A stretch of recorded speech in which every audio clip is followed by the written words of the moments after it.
doesn't go any further. So, to remedy this, we're going to use a railroad turntable. Now, for those of you who may have never seen a railroad turntable before, here it is.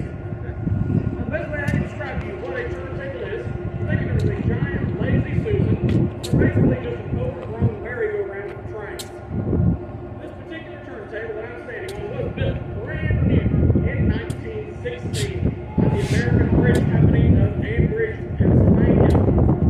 Company town. Think about it. American Bridge and Bridge. I digress. This turntable was delivered brand new to the Central of Georgia Railway and placed at the 7th Street locomotive shops in Macon, Georgia. There it remained until about 1925, when it was deemed too small for continued use of that facility. And it was then moved up to Cedartown, Georgia, a little town south of Raleigh, where they were still using smaller locomotives. Turntable then lived there until the late 1970s when it was donated to this museum. We brought it here to East Chattanooga and spent about $105,000 refurbishing it. And we first used it here July 4th, 1982. From end to end, it measures 80 feet in length. You can see why it was quickly outclassed by larger locomotives in Macon. They made it appearance of the railway. Not only is it 80 feet long, it also weighs 80 tons. Who here can tell me what is 80 tons? I know! Get back in the cab.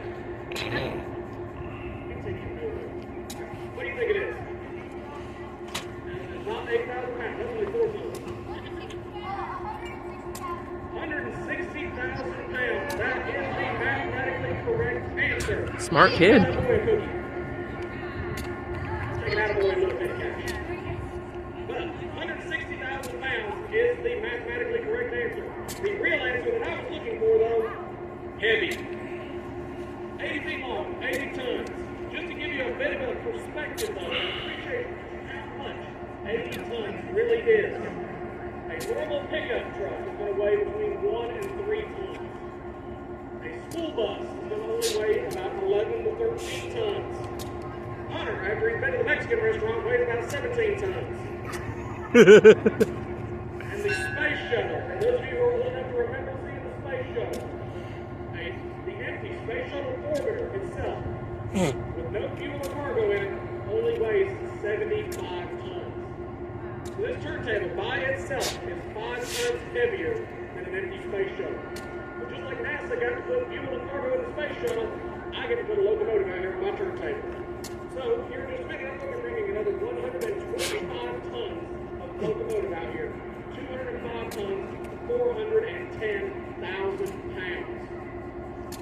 Back in the good old days of American railroading, when they were powered by steam, you were turning a little 125-ton diesel locomotive like the 710 here. You were turning steam locomotives like the one you're going to see inside our repair shop here in just a few minutes. By itself, steam locomotive 4501 weighs 216 tons. So when it's out here on this turntable, we are turning almost 300 tons of weight. Now you're probably wondering, it's late in the afternoon, it's getting a little warm out here, it's bright. Why is this big mouth conductor running his mouth about how much all this stuff weighs? Well, I'm glad you asked. The reason that I'm running around about how much all this stuff weighs is because when this turntable was brand new in 1916, it was hand powered.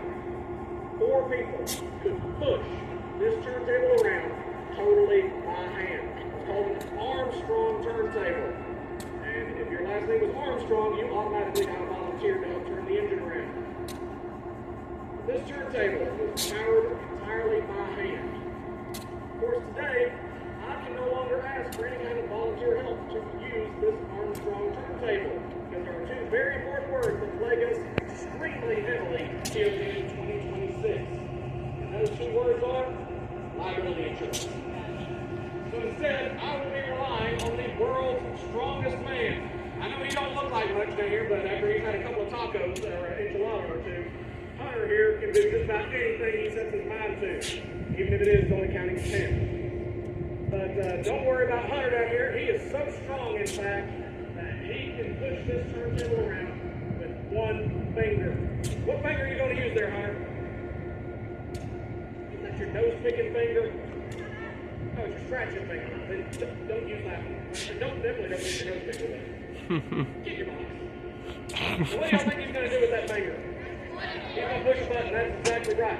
Underneath that little house right there is a 25 horsepower electric motor.